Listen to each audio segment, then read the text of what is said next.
नमस्कार मित्रों। आज के इस वीडियो में एक बार फिर से आप सभी का बहुत बहुत हार्दिक स्वागत है।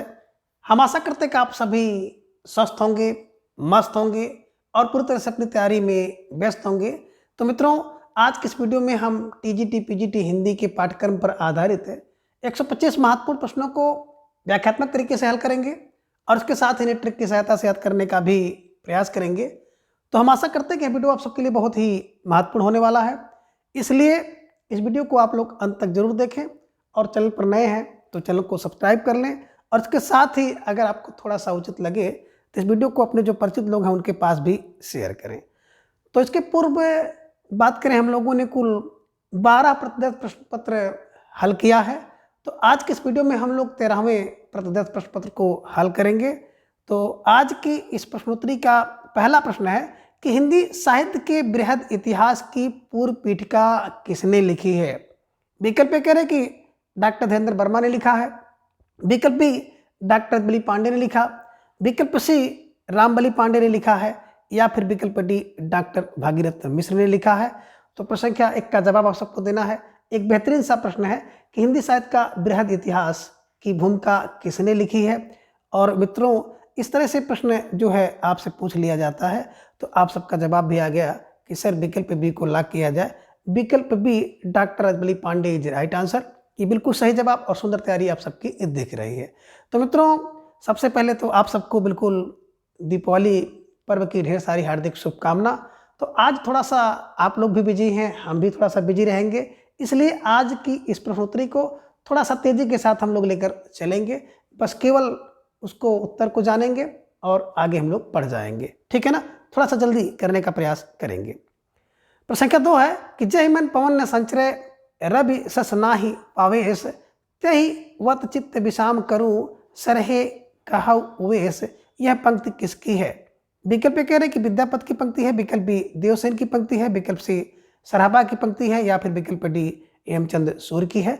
तो जवाब आप सबको देना है। प्रश्न संख्या 2 आप सबके स्क्रीन पर है और धीरे धीरे आप सबका जवाब भी आ गया कि सर बात करें जय मन पवन न संचरे रवि न साई वेश, वो मन किसका हो सकता है। तो बिल्कुल सरहपा का हो सकता है ना। बिल्कुल सर का मन है जिसमें पवन संचार नहीं कर सकता है, रवि प्रवेश नहीं कर सकता है ना, बिल्कुल। और यहाँ पे देखिए सरहे लिखा भी है, सरहे यही है, सरहे सरहे फार सरहपा को ध्यान में रखिएगा।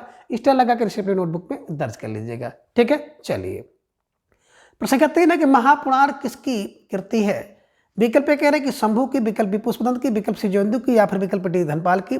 जवाब आप सबको देना। प्रश्न संख्या 3 आप सबके स्क्रीन पर है और तेजी के साथ हम लोगों को चलना है।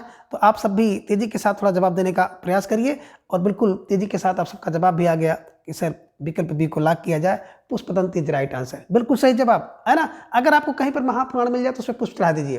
तो महापुराण पर पुष्प चढ़ाइए, पुष्प फार पुष्पदंत को ध्यान में रखिएगा और बिल्कुल इसे अपने दिमाग में छाप लीजिए, ठीक है।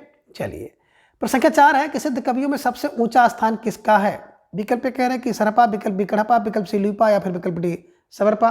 जवाब आप सबको देना। प्रश्न संख्या 4 आप सबकी स्क्रीन पर है और धीरे धीरे आप सबका जवाब भी आ गया कि सर सिद्ध कवियों में जो सबसे ऊंचा स्थान है विकल्प सी लुइपा इज राइट आंसर। और बिल्कुल मैंने आपको यही बताया था कि ऊंचे लो ऊंची पसंद, ऊंचे लो ऊंची पसंद, ये ध्यान में रखिएगा। तो सिद्ध कवियों में लुइपा का सबसे ऊंचा स्थान है, ध्यान में रखिएगा। सरहपा की बात करें, सरहपा सबसे प्राचीन कवि है, ध्यान में रखिएगा। कड़ापा की बात करते हैं तो सर्वगुण संपन्न सबसे ज़्यादा गुणी व्यक्ति अगर बात करें तो कड़ापा है, सबसे ज़्यादा सर्व गुण और विद्वान व्यक्ति है, ये ध्यान में आप रखिएगा। सर्वश्रेष्ठ एवं विद्वान व्यक्ति, ठीक है ना। और सबसे ऊंचे लुइपा है, ध्यान में आप रखिएगा, ठीक है। चलिए प्रश्न संख्या 5 है कि अंधेरे में कविता के विषय में कौन सा कथन असंगत है। विकल्प कह रहे कि यह कविता देश की आधुनिकता धकता हुआ दस्तावेज है, आगे ने कहा है। विकल्प भी कह रहे कि अस्मिता की खोज नामवर सिंह ने कहा, विकल्प सी कह रहे अपराध भावना का अनुसंधान रामविलास शर्मा ने कहा है और विकल्प डी कह रहे कि आत्म संशोधन इंद्रनाथ मदान ने कहा है। तो कह रहे कि कौन सा इसमें एक कथन असंगत है। जवाब आप सबको देना। प्रश्न संख्या 5 आप सबकी स्क्रीन पर है और धीरे धीरे आप सबका जवाब भी आ गया कि यह कविता देश के आधुनिक दहकता हुआ दस्तावेज है ना। तो बिल्कुल ये आगे का नहीं है, बल्कि अगर दहकता हुआ दस्तावेज की बात करें तो शमशेर बहादुर सिंह का है, ये ध्यान में रखिएगा। तो प्रश्न संख्या 1 का विकल्प ये जो है असंगत है, ठीक है। चलिए प्रश्न संख्या 6 है कि निम्न में रामचंद्र शुक्ल ने किस कृत को खड़ी बोली की प्रथम पुस्तक तथा प्रथम प्रवण गद्य लेखक माना है, यानी कि लेखक और रचना को प्रथम माना है। विकल्प ए कह रहे कि राम भाषा योग वशिष्ठ राम प्रसाद निरंजनी का।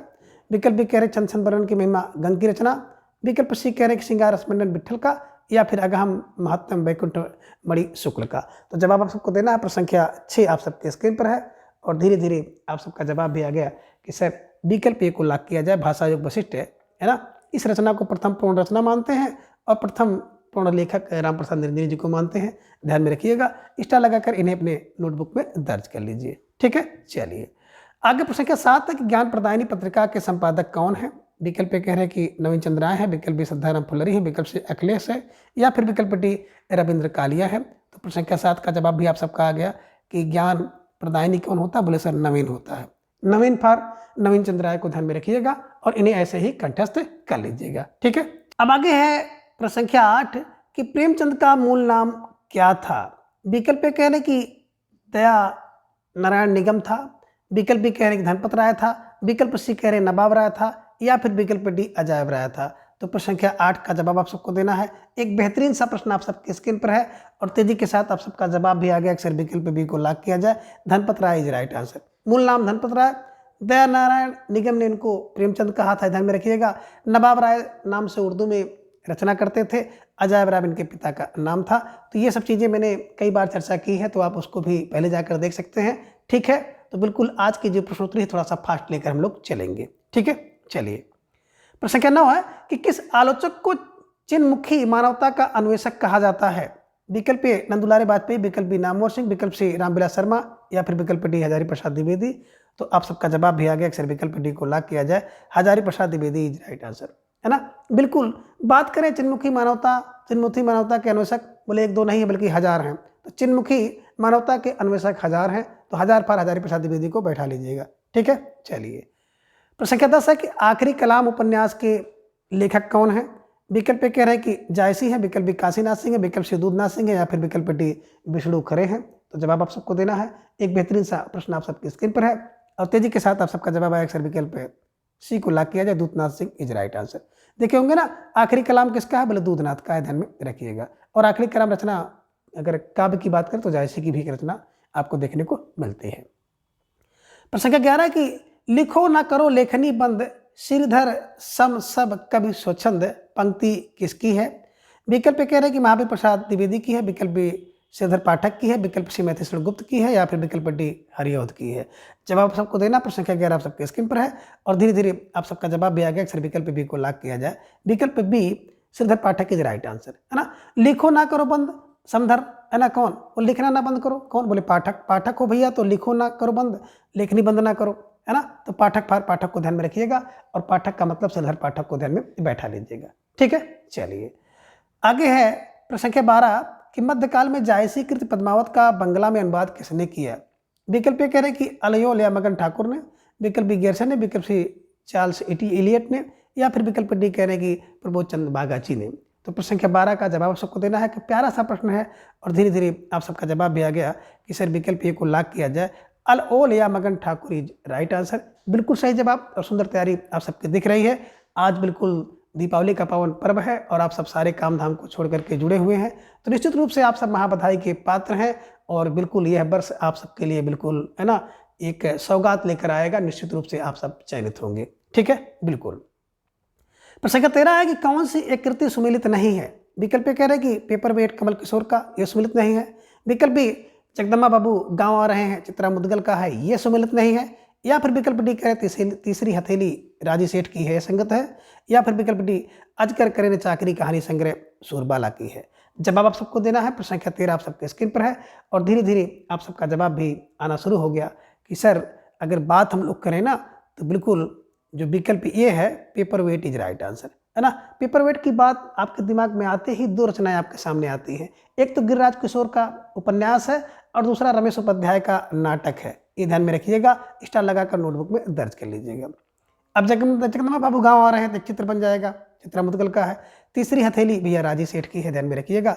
अजगर करे चाकरी, है ना, दास मलुक का काम, पंक्ति मलुक दास की है। लेकिन अजगर करे चाकरी कहानी संग्रह की बात करते हैं सूरबाला, ध्यान में रखिएगा। सुर की बाला जो है ना, अजगर करे चाकरी, ऐसे कुछ ट्रिक बना करके दिमाग में रख लीजिएगा। ठीक है, चलिए प्रश्न संख्या 14 है कि भारतेंद्र हरिश्चंद्र का कौन सा नाटक है ना किस चरित्र से संबंधित है।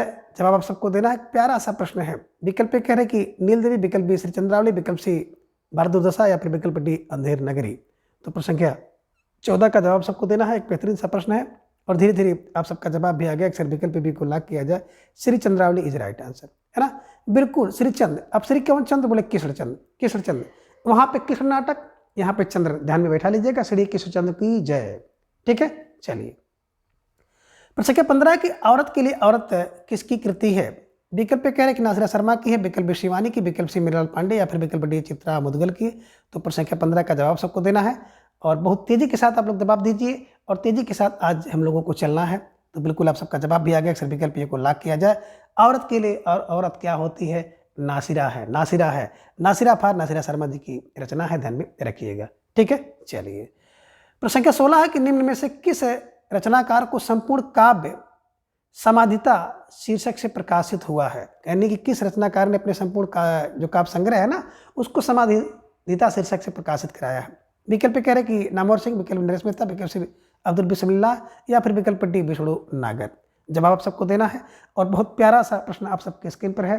धीरे धीरे आप सबका जवाब भी आ गया कि सर नरेश मेहता को लॉक किया जाए। विकल्प बी इज राइट आंसर, है ना। जो नरेश मेहता थे ना उन्होंने क्या किया था, उनका जो संपूर्ण काव्य संग्रह था, संपूर्ण काव्य संग्रह को समाधिता शीर्षक से उन्होंने प्रकाशित कराया था। ये ध्यान में आपको रखना होगा। ठीक है, चलिए आगे। प्रश्न संख्या 17 है कि निम्न में रचनाकार एवं रचना अशुद्ध है।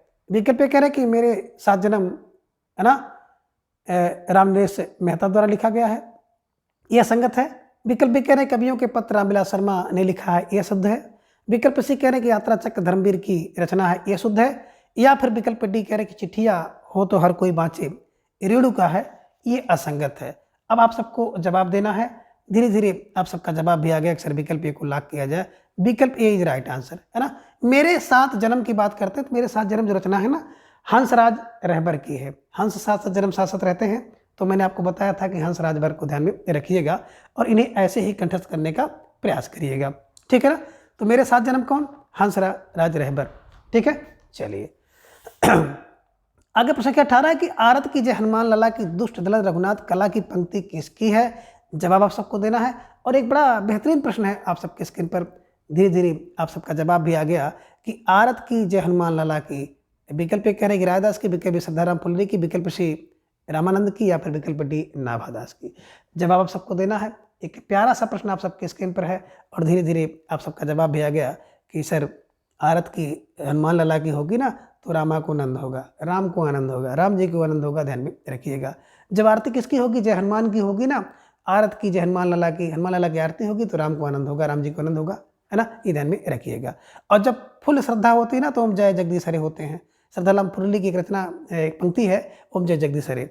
और रायदास की मनचंगा तो कठौती में गंगा, ध्यान में रखिएगा। स्टार लगाकर याद कर लीजिएगा। और कई बार मैंने चर्चा किया है और थोड़ा सा आज हम लोग तेजी के साथ चलना चाह रहे हैं इसलिए बहुत ज़्यादा व्याख्या नहीं कर पा रहे हैं मित्रों।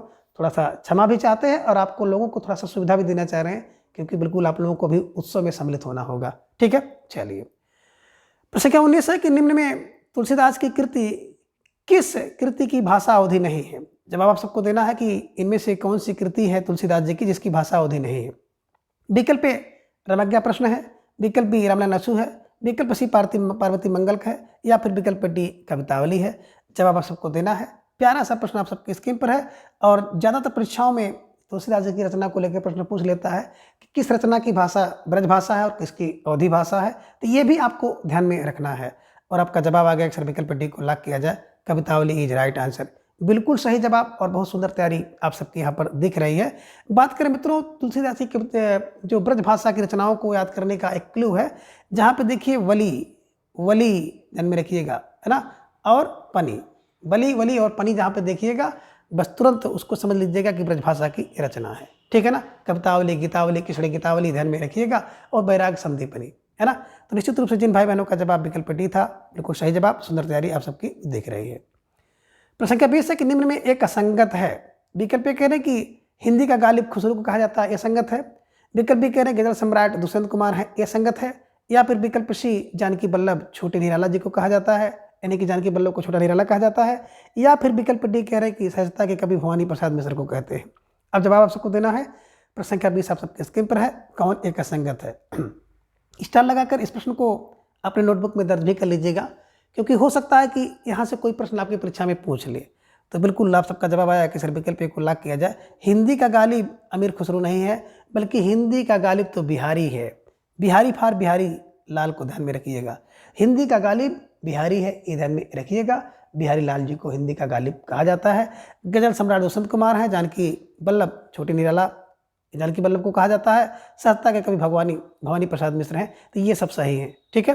चलिए, प्रसंख्या किस है कि जिस तरह हम देखते हैं उस तरह तो दिख, और उसके बाद भी हमसे बड़ा तो दिख का पंक्तियां किसकी हैं।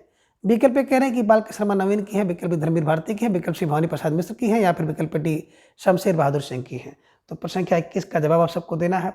एक बेहतरीन सा प्रश्न आप सबकी स्क्रीन पर है और फौरन आप सबका जवाब आ गया कि सर विकल्प सी को लॉक किया जाए, है ना। Bhavani Prasad Mishra is right answer. और मैंने आपको ऐसे बताया था कि जिस तरह हम दिख रहे हैं उसी तरह तुम दिखो, किसके लिए, भवानी के लिए। तो भवानी प्रसाद मिश्र को ध्यान में रखिएगा। स्टार लगाकर इसे अपने नोटबुक में दर्ज कर लीजिएगा, ठीक है। चलिए, ये लीजिए प्रश्न संख्या 22 आपकी स्क्रीन पर आ गया कि निम्न में सुमिलित कीजिए। विकल्प कह रहे कि सीढ़ियों पर धूप मोहन राकेश, साय में धूप विष्णु प्रभाकर, आवारा मसीहा रघुवीर सहाय का, पागल कुत्तों का मसीहा दुष्यंत कुमार का। आप इन रचनाओं को मिलाना है इनके रचनाकारों के साथ। तो देखिए मित्रों, आप सही से मिलाइए। सीढ़ियों पर धूप कौन लेता है, बिल्कुल आप सबके दिमाग में आ गया, सीढ़ियों पर धूप रघुवीर लेते हैं। साय में धूप दुष्यंत कुमार लेते हैं। आवारा मसीहा विष्णु प्रभाकर, पागल कुत्तों का मसीहा मोहन राकेश। अब इसके हिसाब से अगर देखा जाए तो एक का बिल्कुल आपके दिमाग में आना चाहिए कि एक का 3, 2 का 4, फिर 3 का 2 और 4 का 1। ये विकल्प बी में आपको दिख रहा है। तो निश्चित रूप से जिन भाई बहनों का जवाब विकल्प बी था, बिल्कुल सही जवाब और सुंदर तैयारी आप सबके दिख रही है। तो निश्चित रूप से आप सबको अपनी तैयारी को इसी तरह से बिल्कुल मजबूत करना है, रखते हुए चलना है ना, ठीक है। प्रश्न संख्या 23 है कि भाषा वह साधन या माध्यम है जिसके द्वारा मनुष्य अपने विचारों को दूसरों पर भली भांति प्रकट करता है और दूसरों के विचार आप स्पष्टता समझ सकते हैं। कथन किसका है। विकल्प कह रहे कि पतंजलि का है, विकल्प बी कामता प्रसाद गुरु का है, विकल्प सी बाबूराम सक्सेना का है, या फिर विकल्प डी सुकुमार सेन का है। तो प्रश्न संख्या 23 का जवाब आप सबको देना है। एक बेहतरीन प्रश्न आप सबका है और धीरे से आप सबका जवाब भी आ गया सर विकल्प का बी कामता प्रसाद गुरु को, है ना। भाषा व साधन या माध्यम है, तो भाषा व साधन या माध्यम कौन है, बोले सर गुरु। साधन या माध्यम कौन है, गुरु है, जो आपकी नैया को पार लगाएंगे, ठीक है ना। तो गुरु फार कामता प्रसाद गुरु को ध्यान में रखिएगा, ठीक है। चलिए, प्रश्न संख्या 24 है कि निम्न में एक उपभाषा एवं बोली असंगत है। विकल्प कह रहे हैं कि पश्चिमी उपभाषा के अंतर्गत ब्रज बोली, कनौजी, बुंदेली, बांगुरू और खड़ी बोली आती है, यह संगत है। विकल्प बी कह रहे हैं पूर्वी के अंतर्गत मैथिली, मगही, भोजपुरी आते हैं, यह संगत है। विकल्प सी कह रहे हैं राजनीति के राजस्थानी के अंतर्गत मालवी, मारवाड़ी, जयपुरी, मेवाती आते हैं, यह संगत है। या फिर विकल्प डी कह रहे हैं कि पहाड़ी के अंतर्गत कुमायूं, गढ़वाली और नेपाली आते हैं, यह संगत है। अब आपको जवाब देना है कौन एक असंगत है। तो आप सबका तेजी के साथ जवाब आ गया सर विकल्प बी को लॉक किया जाए। पूर्वी के अंतर्गत कौन आता है, ABC, अवधी, बघेली, छत्तीसगढ़ी। मैम भोजपुरी बोलती है तो बिहारी, मैम बिहारी उपभाषा है, ध्यान में रखिएगा, है ना। और पांचों उपभाषा के अंदर जो 18 बोलियां हैं सबको मैंने आपको क्लू से बताया है।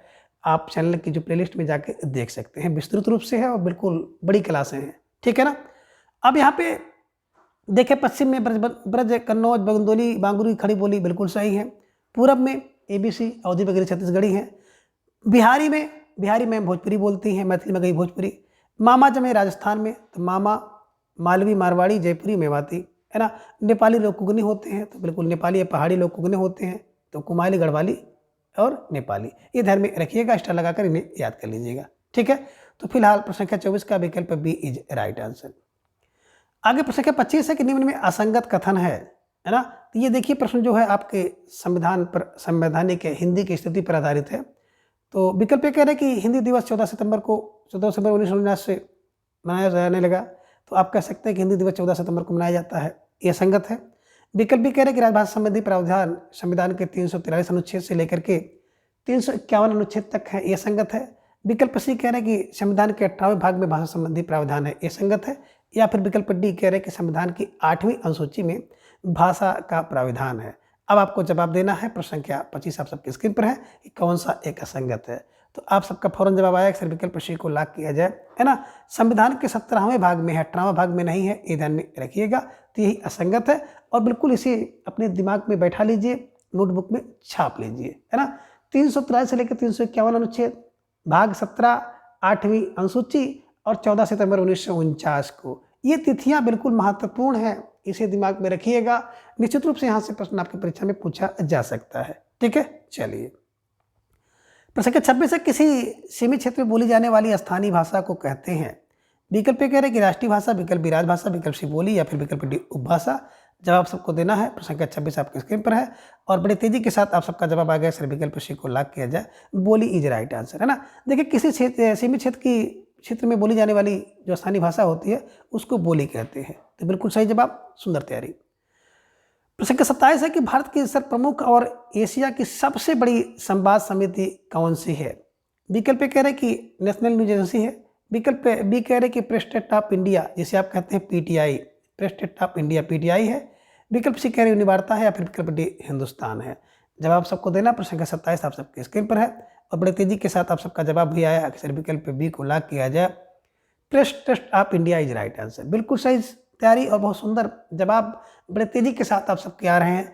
निश्चित रूप से आप सबको भी लग रहा है कि आज के प्रश्न उत्तरी फास्ट चले, तो बिल्कुल फास्ट ही चलेंगे हम लोग, ठीक है। प्रश्न संख्या 28 है कि हिंदी साहित्य की भूमिका के लेखक कौन है।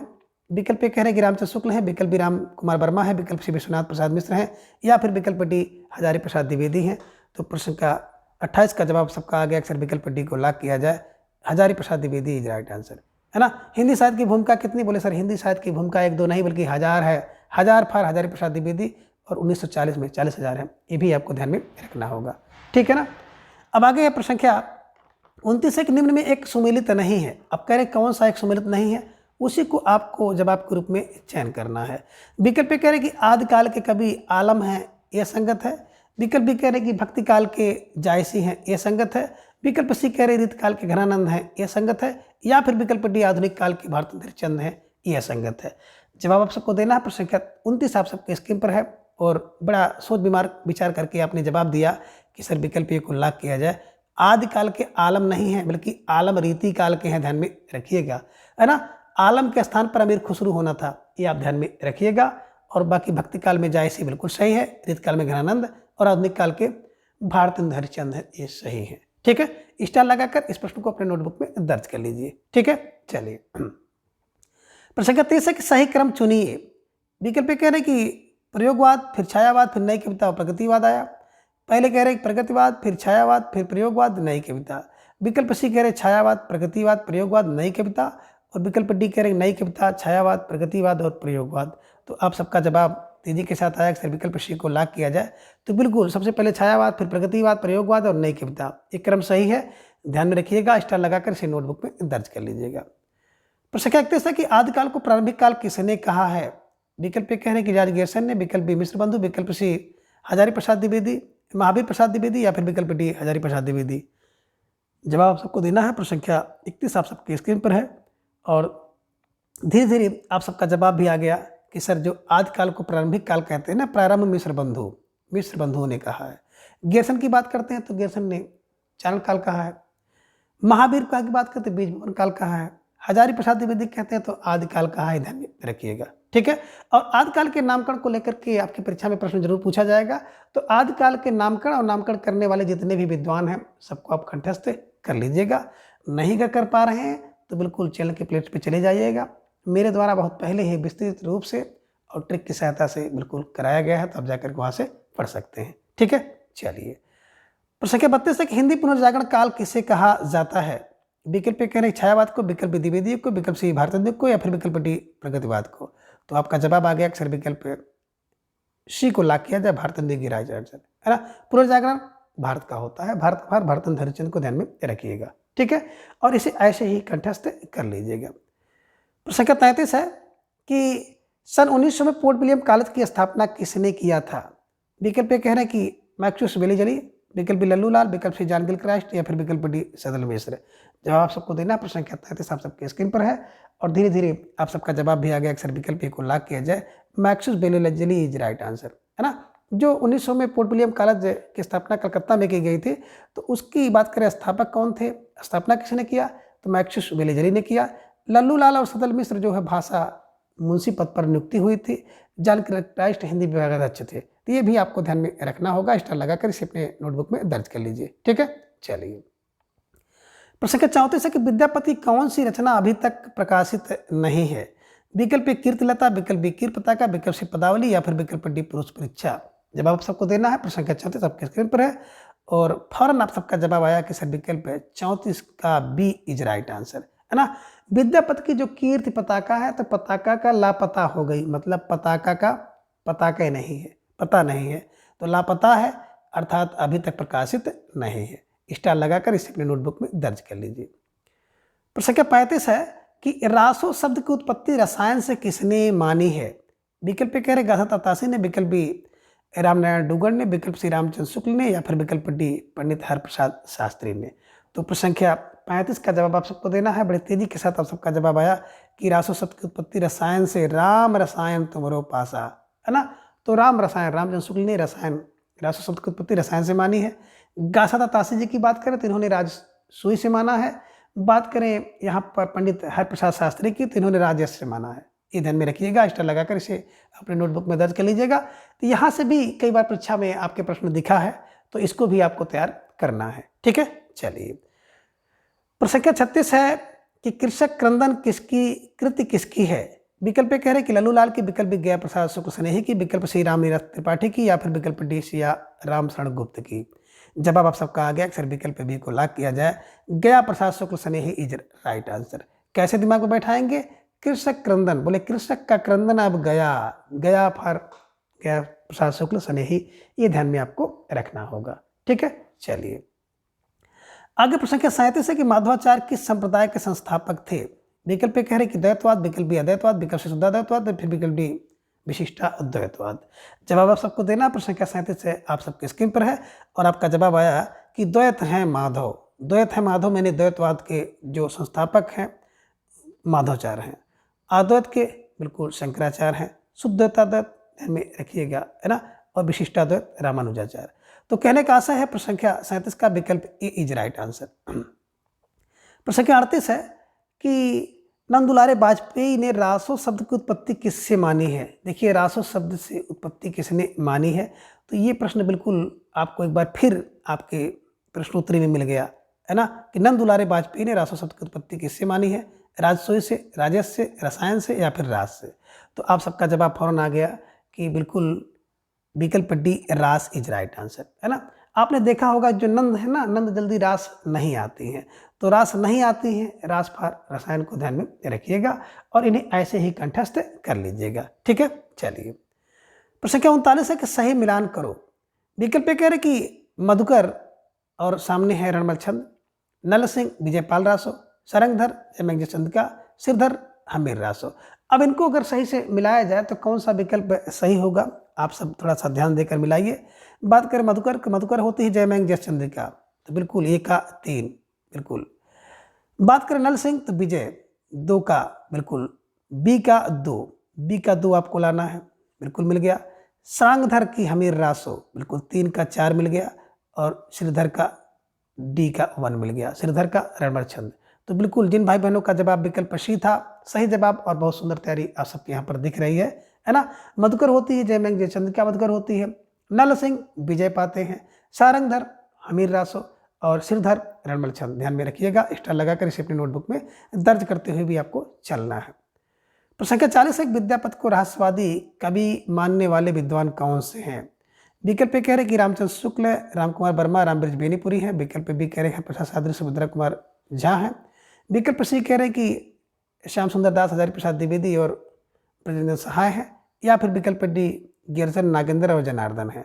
तो बिल्कुल प्रश्न संख्या 40 का जवाब आप सबको देना है और आपका जवाब आ गया कि विद्यापति को रहस्यवादी मानने वाले गिने जने हैं, गिने जने, गिरसन नागेंद्र जनार्दन, गिने जने, ध्यान में रखिएगा।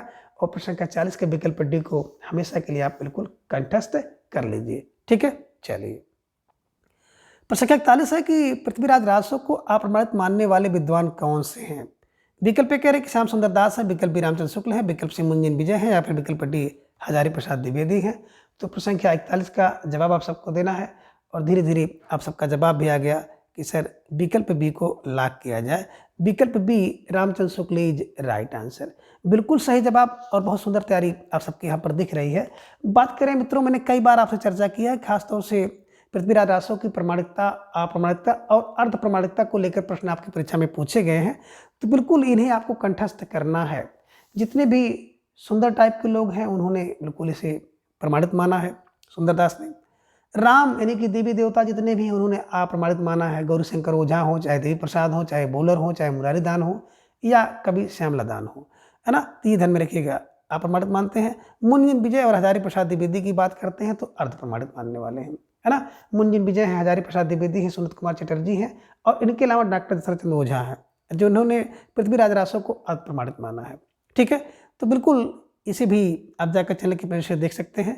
स्टार लगाकर इसे अपने बिल्कुल नोटबुक में दर्ज करें और बिल्कुल कंठस्थ करिए। ठीक है, चलिए प्रश्न के पहले से अमीर खुसरो का वास्तविक नाम क्या था?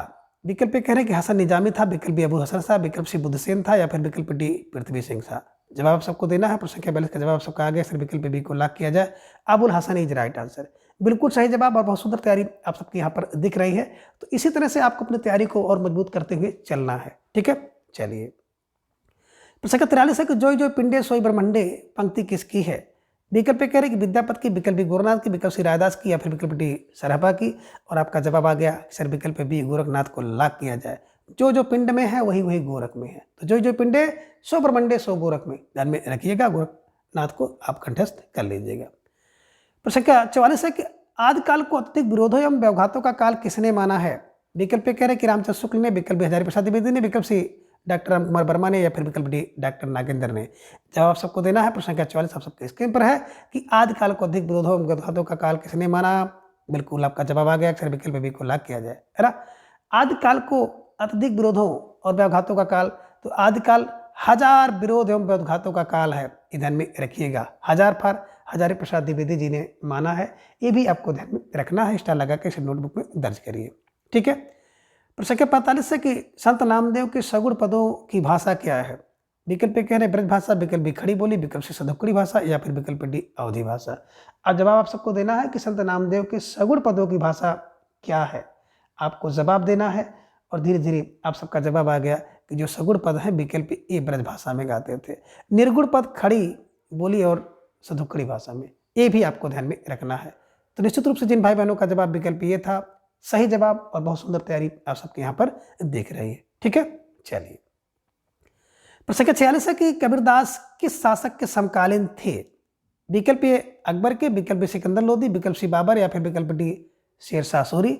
तो प्रश्न 46 का जवाब भी आप सबका आ गया कि सर विकल्प बी को लॉक किया जाए, Sikandar Lodi is right answer.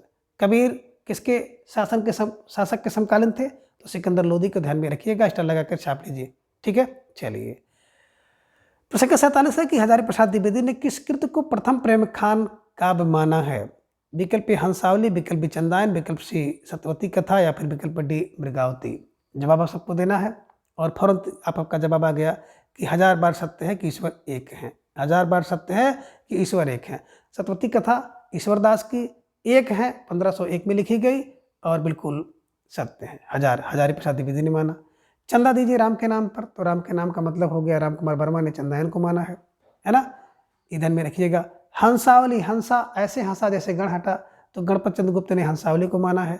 मृग को राम ने वन में एक मृग को मारा, तो रामचंद्र ने वन में एक मृग को मारा था। तो रामचंद्र शुक्ल ने कुतुबन की रचना मृगावती को, ध्यान में रखिएगा, प्रथम प्रेम खानक काव्य माना है। तो इन सब रचनाओं को आप विस्तृत रूप से अगर आपको देखना होगा तो चैनल के पेज से जाकर के देख सकते हैं। स्टार लगाकर छाप लीजिए और बिल्कुल प्रश्न संख्या 47 का विकल्प सी इज राइट आंसर। प्रश्न संख्या 48 है कि पद्मावत का कौन सा खंड हिंदी साहित्य का अनुपम निधि है? विकल्प कह रहे कि आदि खंड, विकल्प बी सुगा खंड, विकल्प सी नागमती वियोग खंड या फिर विकल्प डी स्तुति खंड। तो आप सबका जवाब आ गया कि विकल्प सी नागमती वियोग खंड इज राइट आंसर। बिल्कुल सही जवाब और बहुत सुंदर तैयारी आप सबके यहाँ पर दिख रही है। प्रश्न संख्या 49 है कि ब्रह्म संप्रदाय के प्रवर्तक आचार्य कौन हैं? विकल्प कह रहे कि रामानुजाचार्य है, विकल्प बी माधवाचार्य है, विकल्प सी विष्णु स्वामी या फिर विकल्प डी निम्बार्काचार्य। तो प्रश्न संख्या 49 का जवाब भी धीरे धीरे आप सबका आ गया कि सर ब्रह्म है माधव, तो मध्वाचार को ध्यान में रखिएगा और बिल्कुल इन्हें ऐसे ही कंठस्थ कर लीजिएगा। तो जिन भाई बहनों का जवाब विकल्प बी मध्वाचार है, तो बिल्कुल सही जवाब और बहुत सुंदर तैयारी आप सबकी चल रही है। ठीक है, चलिए प्रश्न संख्या 50 है कि निम्न में से एक रामानंद के शिष्यों में नहीं आते हैं। विकल्प ए नरहयानंद, विकल्प बी कबीरदास, विकल्प सी अनंतादास या फिर विकल्प डी सुंदरदास।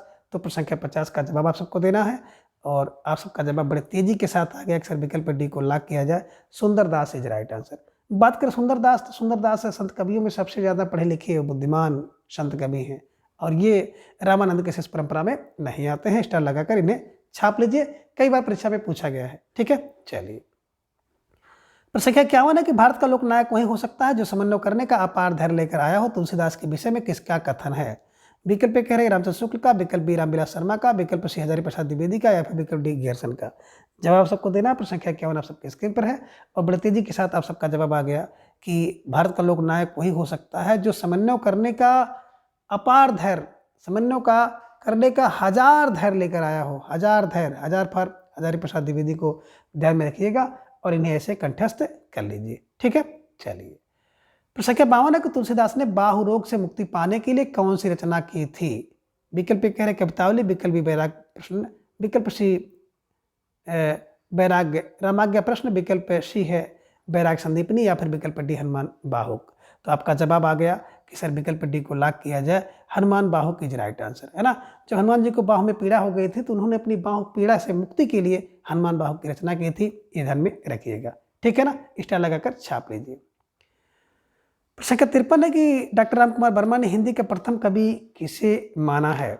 विकल्प ए कह रहे हैं कि पूर्णिया पुष्प को माना, विकल्प बी सरापा को, विकल्प शंभू को या फिर विकल्प डी सालभद्र सूर्य को। तो प्रश्न संख्या 53 का जवाब सबको देना है। एक प्यारा सा प्रश्न आप सबके स्क्रीन पर है और बड़ी तेजी के साथ आप सबका जवाब आया कि डॉक्टर राम कुमार वर्मा ने विकल्प बी सरहपा को, है ना, राम कुमार वर्मा जी की बात आ गई है तो राम कुमार वर्मा जी ने किसको माना है? शंभू को माना है, शम पुष्प शंभू, है ना, स्वयं, है ना। शिव सिंह सरोज ने पूर्ण को माना, शिव पूर्ण है।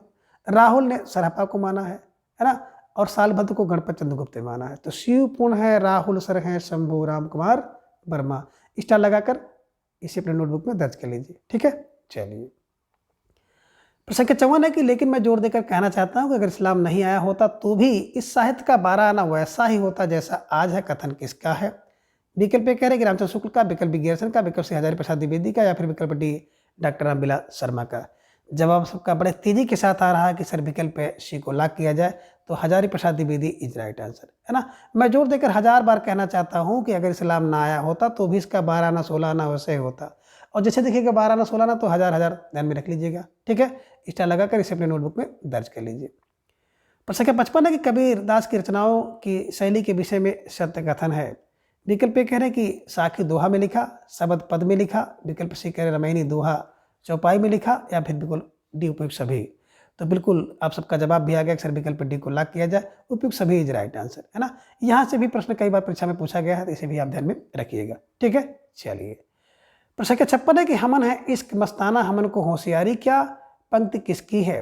विकल्प कह रहे कि जायसी की, विकल्प कबीरदास की, विकल्प घनानंद की या फिर विकल्प डी बोधा की। तो आप सबका जवाब भी आ गया, सर विकल्प बी को लॉक किया जाए, कबीरदास इज राइट आंसर।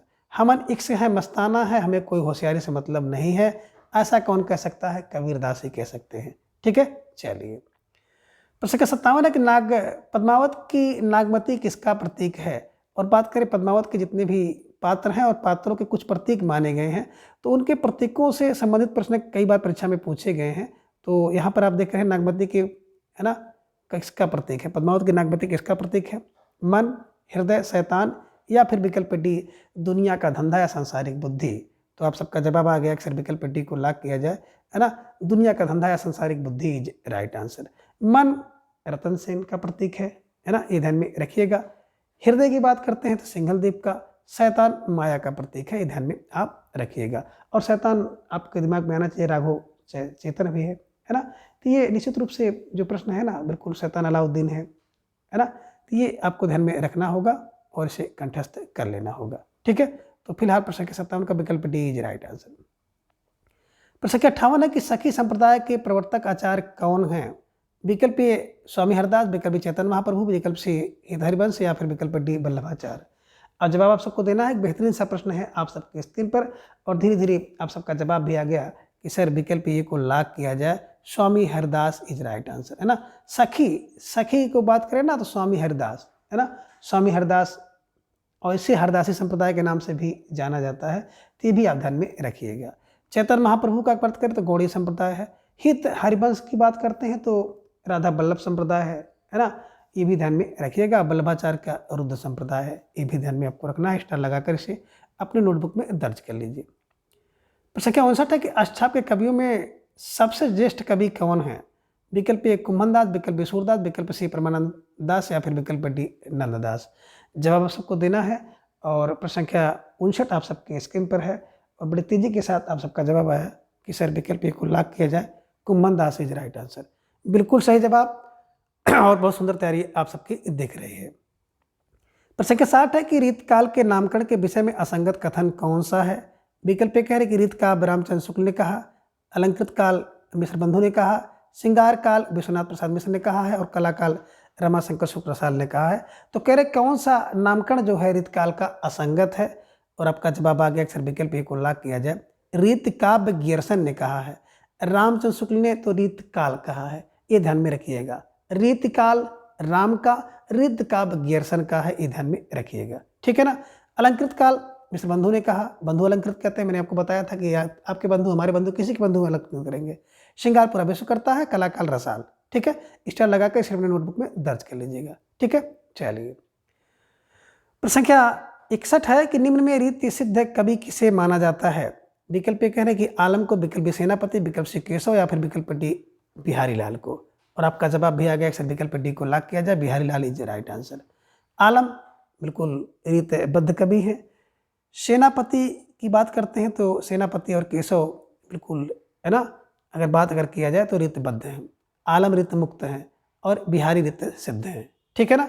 तो सिद्ध बिहारी है, और रीतिबद्ध सेनापति और केशवदास है, रीत मुक्त आलम है, ठीक है। चलिए आगे है प्रश्न संख्या 62 कि निम्न में रचनाकार असंगत हैं। विकल्प ए कह रहे कि रसरहास के रचनाकार कुलपति मिश्र हैं, ये संगत है। विकल्प बी आनंद विलास देव की रचना, ये संगत है। विकल्प सी कह रहे काव्य निर्णय भिखारीदास का, ये संगत है। विकल्प सी कह रहे कि जगत विनोद पद्माकर का है, यह संगत है। तो प्रश्न संख्या जो 62 का जवाब आप सबको देना है। एक प्यारा सा प्रश्न है, और बड़े तेजी के साथ आप सबका जवाब भी आ गया, अक्सर विकल्प बी को लॉक किया जाए। आनंद विलास देव की रचना नहीं है। देव की जात विलास, भाव विलास, भवानी विलास, रस विलास, ये सब रचनाएं हैं, बट आनंद विलास की बात करते हैं ना, तो आनंद विलास जसवंत सिंह का है, ये भी ध्यान में आपको रखना होगा। स्टार लगाकर इसे अपने नोटबुक में दर्ज कर लीजिए, ठीक है। चलिए प्रश्न संख्या 63 है कि बिहारी सत्सई के संजीवनी भास टीका किसने लिखी है? विकल्प कह रहे कि कृष्णलाल कवि ने, विकल्प बी लल्लू लाल, विकल्प सी अंबिका दत्त व्यास ने, या फिर विकल्प डी पदम सिंह शर्मा ने। तो प्रश्न संख्या 63 का जवाब सबका आ गया कि बिहारी सत्सई की जो संजीवनी टीका है ना, वो बिल्कुल पदम सिंह ने की है। तो Padam Singh Sharma is right answer, ठीक है। चलिए प्रश्न संख्या 64 है कबहू बिसासी सुजान के आंगन मुँह आंसुअन को लई बरसो, ये पंक्ति किसकी है? विकल्प कह रहे कि आलम की, विकल्प घनानंद की, विकल्प सी बोधा की, या फिर विकल्प डी सेनापति की। तो आप सबका बड़ी तेजी के साथ जवाब आ गया, अक्सर विकल्प बी को लॉक किया जाए, घनानंद इज राइट आंसर, है ना। सुजान इनकी प्रेमिका थी, यह भी ध्यान में आप रखिएगा, घनानंद की, है ना। तो निश्चित रूप से जिन भाई बहनों का जवाब विकल्प बी था सही जवाब, और बहुत सुंदर तैयारी यहाँ पर आप सबकी दिख रही है। प्रश्न संख्या 65 है कि रामनेत्र त्रिपाठी की फुटकल काव्य संग्रह की कौन सी कृति है? विकल्प कह रहे कि पथिक है, विकल्प बी मानसी है, विकल्प मेलन, विकल्प बी पथिक, विकल्प शिशोपन, या फिर विकल्प डी मानसी है। तो आपका जवाब भी तेजी के साथ आ गया, अक्सर विकल्प डी को लॉक किया जाए, मानसी इज राइट आंसर। तो जिन भाई बहनों का जवाब विकल्प डी था, मानसी था, तो बिल्कुल सही जवाब, और बहुत सुंदर तैयारी आप सबकी दिख रही है। और मित्रों, आप सब आज दीपावली के इस पर्व पर भी अपने कामकाज को छोड़ करके बिल्कुल प्रश्नोत्तरी में जुड़े हो, तो निश्चित रूप से आप सबको बहुत बहुत धन्यवाद, बहुत बहुत आभार। इसी तरह से आप वीडियो के अंत तक बने रहें, ठीक है ना। प्रश्न संख्या 66 है कि हिंदी नवजागरण केवल हिंदी भाषा की उन्नति नहीं है, यह एक राष्ट्रीय जागरण भी है, कथन किसका है? विकल्प के रामचंद्र शुक्ल का, विकल्प बी डॉक्टर रामविलास शर्मा का, विकल्प सी विश्वनाथ प्रसाद मिश्र का, या फिर विकल्प डी शंभुनाथ सिंह का। तो आप सबका जवाब भी धीरे धीरे आ गया कि हिंदी नवजागरण केवल हिंदी भाषा की उन्नति नहीं, बल्कि क्या है, एक राष्ट्रीय जागरण है। हर हर शंभू। शंभू फॉर शंभुनाथ को ध्यान में रखिएगा। ठीक है, चलिए। प्रश्न संख्या 67 है कि सुरभिदान लीला किस कवि की कृति है? विकल्प ए कह रहे गुमान कवि, विकल्प ब्रजवासी दास की, विकल्प सी कवि मंचित की, या फिर विकल्प डी नागरी दास की। तो आप सबका जवाब भी बड़े तेजी के साथ आ गया कि सुरभिदान लीला की बात जब आएगी तो मैंने आपको बताया था कि मंचित होगा, तो मंचित फार कवि मंचित को ध्यान में रखिएगा। और जिन भाई बहनों का जवाब विकल्प सी था तो बिल्कुल सही जवाब, और बहुत सुंदर तैयारी आप सबके यहाँ पर दिख रही है, और आप सबकी तैयारी बिल्कुल इसी तरह से चलती रहनी चाहिए। ठीक है ना। आगे है प्रश्न संख्या 68 की भारतेंद्र हरिश्चंद्र की खड़ी बोली में रचित कविता कौन सी है? विकल्प ए कह रहे कि फूलों का कुर्ता है, विकल्प बी कह रहे फूलों का गुच्छा है, विकल्प सी कह रहे कि प्रात समीरण है, या फिर विकल्प डी फूलों का गुच्छा एवं दशरथ विलाप है। तो आप सबको जवाब देना है। प्रश्न संख्या 68 आप सबकी स्क्रीन पर है, और बड़े तेजी के साथ आप सबका जवाब भी आ गया सर, विकल्प डी को लॉक किया जाए। फूलों का गुच्छा और दशरथ विलाप दो ऐसी रचनाएं हैं जिसे भारतेंद्र जी ने खड़ी बोली में लिखा है। स्टार लगाकर इसे अपने नोटबुक में दर्ज कर लीजिए। ठीक है ना। अब आगे बात करें हम लोग प्रश्न संख्या 69 की, तो बिल्कुल एक प्यारा सा प्रश्न आप सबके स्क्रीन पर आ गया कि हिंदी का पाणिनि किसे कहा जाता है? विकल्प कह रहे कि रामचंद्र वर्मा को, विकल्प बी कामता प्रसाद गुरु को, विकल्प सी भोलानाथ तिवारी को, या फिर विकल्प डी किशोरी दास वाजपेयी को। तो आपका जवाब आ गया कि सर विकल्प बी को लॉक किया जाए, कामता प्रसाद गुरु इज राइट आंसर, है ना। हिंदी का जो पाणिनि होगा ना वो गुरु होगा, तो गुरु फार कामता प्रसाद गुरु को ध्यान में रखिएगा। ठीक है, चलिए। प्रश्न संख्या 70 है कि पाली की समय सीमा मानी जाती है। विकल्प कह रहे कि 1000 ईस्वी पूर्व से 500 ईस्वी पूर्व तक, विकल्प कह रहे कि 500 ईस्वी से प्रथम ईस्वी तक, विकल्प सी है 1000 ईस्वी से 500 ईस्वी तक, या फिर विकल्प डी प्रथम से लेकर के 500 ईस्वी तक। तो आप सबका जवाब भी बड़े तेजी के साथ आ गया कि सर जो पाली का समय है ना 501 है, 501 है, यानी कि 500 ईस्वी से लेकर के प्रथम ईस्वी तक। ठीक है, स्टार लगाकर इसे अपने नोटबुक में दर्ज कर लीजिएगा। प्रश्न क्या कहता है कि हिंदी भाषा की उत्पत्ति हुई है, किससे हुई है? विकल्प कह रहे वैदिक संस्कृत, विकल्प लौकिक संस्कृत, विकल्प सी सौरसेनीय भ्रंश, या फिर विकल्प डी प्राकृत भाषा से। तो आप सबका जवाब भी आ गया कि सर प्रश्न संख्या 71 के विकल्प सी को आप, है ना, बिल्कुल लॉक किया जाए, तो विकल्प सी इज राइट आंसर। प्रश्न संख्या 72 है कि निम्न में से कौन सी बोली पश्चिमी उपभाषा की नहीं है? विकल्प कह रहे ब्रज भाषा, विकल्प बांगरू, विकल्प सी कनौजी, या फिर विकल्प डी बघेली। तो बड़ी तेजी के साथ आप सबका जवाब आया कि सर विकल्प डी को लॉक किया जाए। जो बघेली है ना ये पश्चिमी की भाषा नहीं है, बल्कि ABC ये भैया पूर्वी हिंदी, है ना, पूर्वी हिंदी उपभाषा की बोली है। अवधी बघेली छत्तीसगढ़ी, ध्यान में रखिएगा। और प्रश्न संख्या 72 के विकल्प डी को आप हमेशा के लिए कंठस्थ कर लीजिए। ठीक है, चलिए। आगे प्रश्न संख्या 73 है कि हिंदी की कितनी उपभाषाएं हैं? विकल्प कह रहे हैं कि 3, विकल्प बी 4, विकल्प सी 5, या फिर विकल्प डी 18। जवाब सबको देना है। प्रश्न संख्या 73 आप सबकी स्क्रीन पर है, और बड़े तेजी के साथ आप सबका जवाब भी आ गया कि सर विकल्प सी को लॉक किया जाए। 5 उपभाषा इज राइट आंसर। बिल्कुल 5 उपभाषा और 18 बोली है, ध्यान में रखिएगा, और इन्हें ऐसे ही कंठस्थ कर लीजिएगा। तो निश्चित रूप से 3 भाई बहनों का जवाब विकल्प सी था सही जवाब, और बहुत सुंदर तैयारी आप सबके यहाँ पर दिख रही है। प्रश्न संख्या 74 है कि निम्न में से सुचरिता का संबंध किस उपन्यास से है? विकल्प कह रहे हैं कि शेखर एक ज्यूरी से, विकल्प बी बाणभट्ट की आत्मकथा से, विकल्प सी पहला गिरमिटिया, या फिर विकल्प डी राग दरबारी से। तो प्रश्न संख्या 74 का जवाब सबको देना है, और बड़ी तेजी के साथ आप सबका जवाब आ गया सिर्फ विकल्प बी को लॉक किया जाए। बाणभट्ट की आत्मकथा इज राइट आंसर, है ना। जो सुचरिता है ना वो बाणभट्ट की आत्मकथा से संबंधित, ध्यान में रखिएगा। ठीक है, चलिए। प्रश्न संख्या 75 है कि अनारो किसका उपन्यास है? विकल्प कह रहे कि ममता कालिया का, विकल्प बी चित्रा मुदगल का, विकल्प सी मंजुल भगत का, या फिर विकल्प डी राजी सेठ का।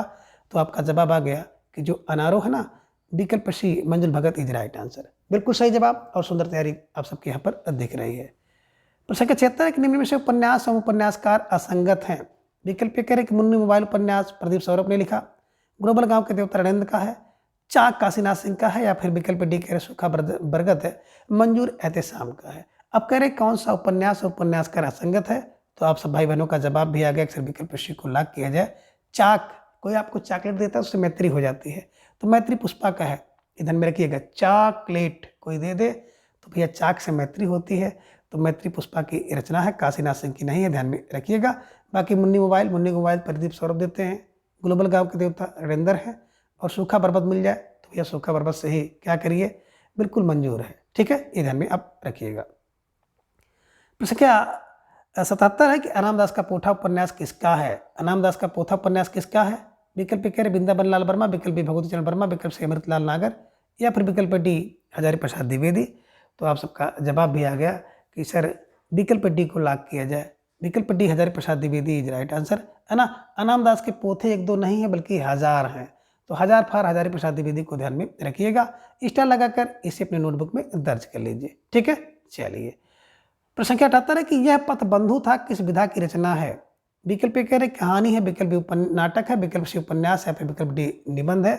तो आप सबका जवाब भी आ गया कि सर विकल्प सी को लॉक किया जाए, उपन्यास इज राइट आंसर, है ना। यह पथबंधु था और रचना किसकी है, नरेश मेहता की है।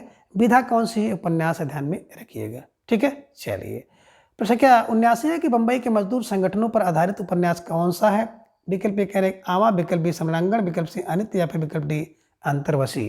तो आप सबका जवाब भी आ गया कि बंबई के जो मजदूर संगठन पर आधारित उपन्यास है, विकल्प ये आवा इज राइट आंसर। बात करें आवा तो चित्रा मुदगल द्वारा लिखा गया उपन्यास है। कब लिखा गया, 1999 में। ये भी आपको ध्यान में रखना होगा, तो स्टार लगाकर इसे भी अपनी नोटबुक में दर्ज कर लीजिए, ठीक है। चलिए प्रश्न संख्या 80 है कि धूमधर्मी कविताओं का कवि किसे कहा जाता है। विकल्प ए गिरिजा कुमार माथुर को, विकल्प बी कुमार विमल को, विकल्प सी श्री राम वर्मा को, या फिर विकल्प डी मनोहर श्याम जोशी को। तो आप सबका जवाब बड़े तेजी से आ गया, अक्सर विकल्प बी को लॉक किया जाए, कुमार विमल इज राइट आंसर, है ना। देखिए धूमधर्मी कविता को देख करके व्यक्ति विकल हो जाता है, तो कुमार विमल इज राइट आंसर, ठीक है। चलिए प्रश्न संख्या 81 है कि संस्था एवं संस्थापक सुमेलित नहीं है। विकल्प कह रहे कि नगरीय प्रचारणी सभा रामनारायण मिश्र, श्याम सुंदर दास, शिव कुमार सिंह है, यह सम्मिलित नहीं है। विकल्प बी कह रहे कविता वर्धनी सभा बाबू तोताराम की है, यह सम्मिलित नहीं है। विकल्प सी कह रहे कवि समा बाबा सुमेर सिंह का है, ये सम्मिलित नहीं है। या फिर विकल्प डी वत्सल फाउंडेशन आगे का है, ये सम्मिलित नहीं है। तो प्रश्न संख्या 81 का जवाब सबको देना है, और आप सबका जवाब बड़े तेजी के साथ आ गया कि सर विकल्प बी को लॉक किया जाए। कविता वर्धनी कहाँ पे करती, बोले भारत में। और बाबू तोता क्या करता, तोता भाषा संवर्धनी होता है, भाषा को बढ़ाता है, तो भाषा संवर्धनी तोताराम का ध्यान में रखिएगा, ठीक है ना। तो जिन भाई बहनों का जवाब विकल्प बी था, बिल्कुल सही जवाब, और बहुत सुंदर तैयारी आप सबकी दिख रही है, ठीक है। चलिए आगे प्रश्न संख्या 82, कोहबर की शर्त उपन्यास पर बनी फिल्म कौन सी है। विकल्प कह रहे कि तीसरी कसम बनी, विकल्प रजनीगंधा, विकल्प से हिना, या फिर विकल्प डी नदिया के पार। तो प्रश्न संख्या 82 का जवाब आप सबको देना है, और बड़े तेजी के साथ आप सबका जवाब आ गया कि सर विकल्प डी को लॉक किया जाए, नदिया के पार इज राइट आंसर। तीसरी कसम की बात करते हैं तो तीसरी कसम फणीश्वरनाथ रेणु की कहानी है, और इस पर तीसरी कसम पिक्चर भी बनी है। रजनीगंधा की बात करें ना तो बिल्कुल रजनीगंधा यही सच है, मन्नू भंडारी की रचना है, कहानी है, तो उस पर रजनीगंधा बनी है। हिना बात करते हैं ना तो हिना मोहन राकेश का बिल्कुल एक कहानी है, जिसका नाम मलबे का मालिक, तो मलबे के मालिक पर हिना पिक्चर बनी हुई है। और नदिया के पार की बात करते हैं तो बिल्कुल आपके दिमाग में बैठना चाहिए कि केशव प्रसाद मिश्र का, है ना, बिल्कुल एक रचना थी कोहबर की शर्त, और उसी कोहबर की शर्त उपन्यास पर नदिया के पार पिक्चर बनी है, ठीक है। चलिए तो फिलहाल प्रश्न संख्या 82 का विकल्प डी इज राइट आंसर। आगे है प्रश्न संख्या 83 है कि बुद्धि प्रकाश समाचार पत्र के संपादक कौन है। अब बुद्धि प्रकाश समाचार पत्र के संपादक की बात करते हैं तो विकल्प ये कह रहे कि बाबू तारा मोहन मिश्र हैं, विकल्प बी मुंशी सदा सुखलाल हैं, विकल्प सी श्याम सुंदर दास है, या फिर विकल्प डी नवीन चंद्र राय हैं। तो प्रश्न संख्या 83 का जवाब आपको देना है, और आप सबका जवाब भी आ गया कि जो बुद्धि का प्रकाश है ना, बिल्कुल सदा सुख देता है। विकल्प बी मुंशी सदा सुखलाल इज राइट आंसर, है ना। जो बुद्धि का प्रकाश है वो सदा सुख देता है, सदा सुख फॉर सदा सुखलाल द्वारा लिखा गया है, ध्यान में रखिएगा। प्रश्न संख्या 84 की सैलानी की डायरी किसने लिखी है। विकल्प कह रहे हैं कि रघुबीर ने, विकल्प बी राजेंद्र अवस्थी ने, विकल्प सी अजीत, या फिर विकल्प डी उपेंद्रनाथ अश्क ने। तो प्रश्न संख्या 84 का जवाब आप सबका आ गया, अक्सर विकल्प बी को लॉक किया जाए, Rajendra Awasthi is right answer. बिल्कुल सही जवाब, और सुंदर तैयारी आप सबकी चल रही है, और बहुत तेजी के साथ आप लोग बिल्कुल जवाब दे रहे हैं, तो बहुत अच्छा लग रहा है। और इसी तरह से आज की प्रश्नोत्तरी को बड़े तेजी के साथ कंप्लीट करना है, ठीक है। चलिए प्रश्न संख्या 85 आ गया कि हिंदी में रिपोर्टाज का जनक किसे माना जाता है। विकल्प ए रंगे राघव, विकल्प बी प्रकाश चंद्र गुप्त, विकल्प सी विवेकी राय, या फिर विकल्प डी शिवदान सिंह चौहान। तो आप सबका जवाब भी आ गया, अक्सर विकल्प डी को लॉक किया जाए, Shivdan Singh Chauhan is right answer. Hindi में रिपोर्टाज के जनक हैं शिवदान सिंह चौहान, ये ध्यान में रखिएगा, ठीक है। चलिए प्रश्न संख्या 86 है कि गद्य काव्य एवं रचनाकार का मिलान कीजिए। विकल्प कह रहे कि उजली और राय कृष्णदास का, साहित्य देवता राजेंद्र अवस्थी का, काल चिंतन माखनलाल चतुर्वेदी और साधना रामधारी सिंह दिनकर का। अब इसे कैसे मिलाया जाए, तो बिल्कुल इसका सही मिलान आपको करना है। बात करें उजली आग तो भैया रामधारी सिंह दिनकर की है, साहित्य देवता माखन खाते हैं, काल चिंतन भैया राजेंद्र अवस्थी का है और साधना राय कृष्णदास का है।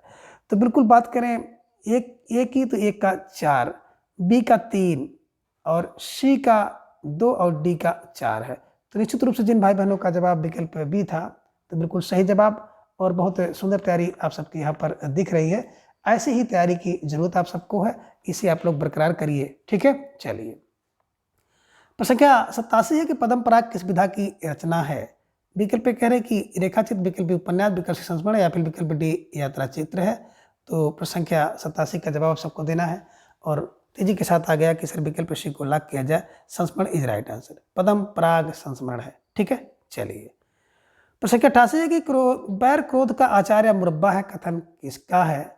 अब जवाब आप सबको देना है। एक बेहतरीन सा प्रश्न आप सबके स्क्रीन पर है और धीरे धीरे आप सबका जवाब भी आ रहा है कि भारतेंद्र हरिश्चंद्र का है, बाबू श्याम सुंदर दास का है, रामचंद्र शुक्ल का या प्रेमचंद का।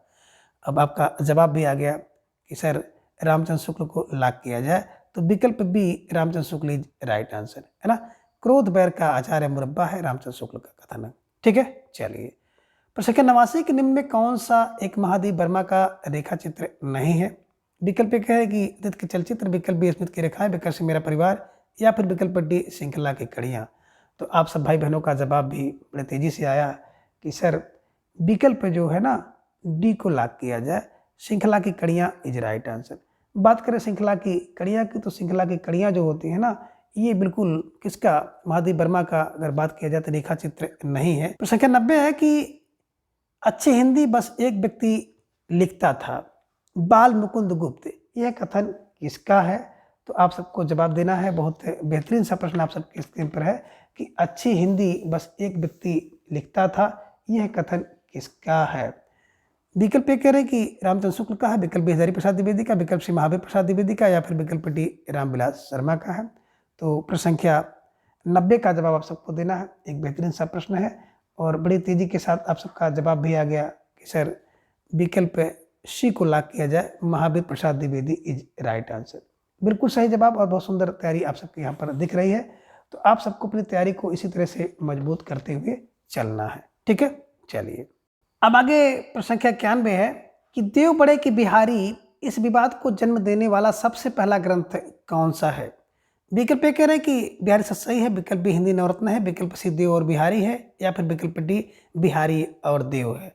तो आप सबका जवाब फौरन आ गया कि सर विकल्प बी को लॉक किया जाए, हिंदी नवरत्न इज राइट आंसर। बात करें हिंदी नवरत्न की, तो हिंदी नवरत्न 1910 में लिखा गया है, मिश्र बंधु द्वारा लिखी गई ये रचना है और सबसे पहले देव बड़े की बिहारी बड़े विवाद को जन्म देने वाला पहला ग्रंथ है। ठीक है, चलिए।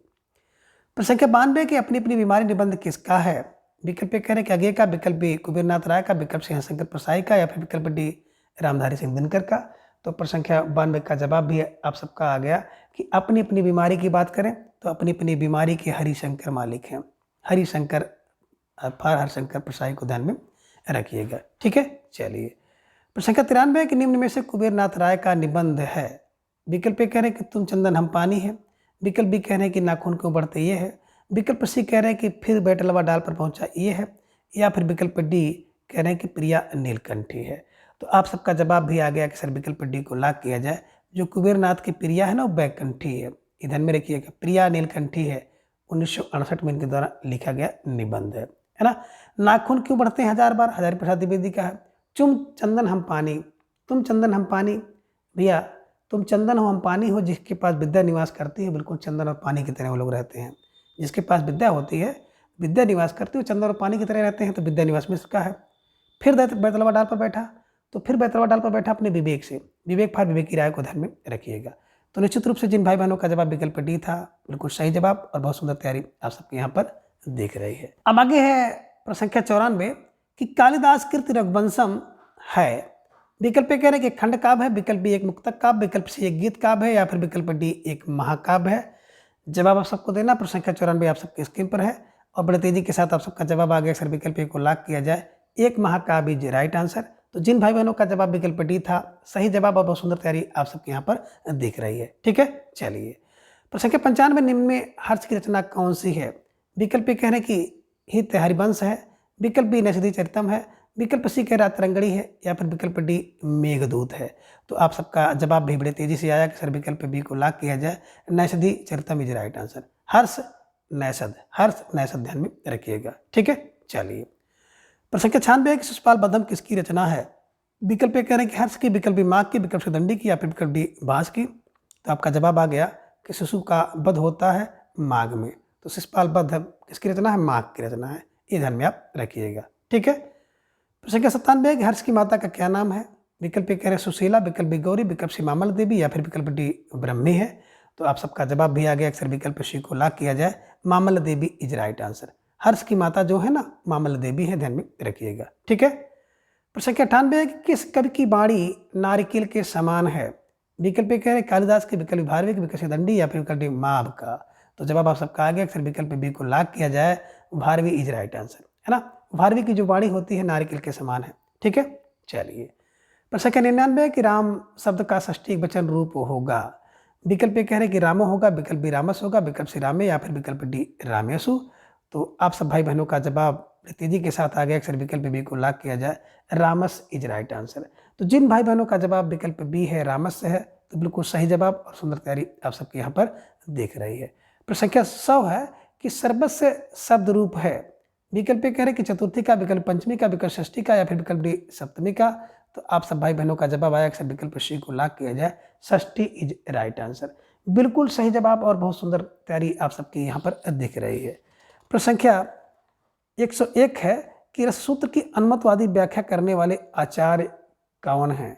विकल्प कह रहे हैं कि भट्टनायक है, विकल्प बी शंकुक है, विकल्प सी भट्टलोलट है, या फिर विकल्प डी अभिनव गुप्त है।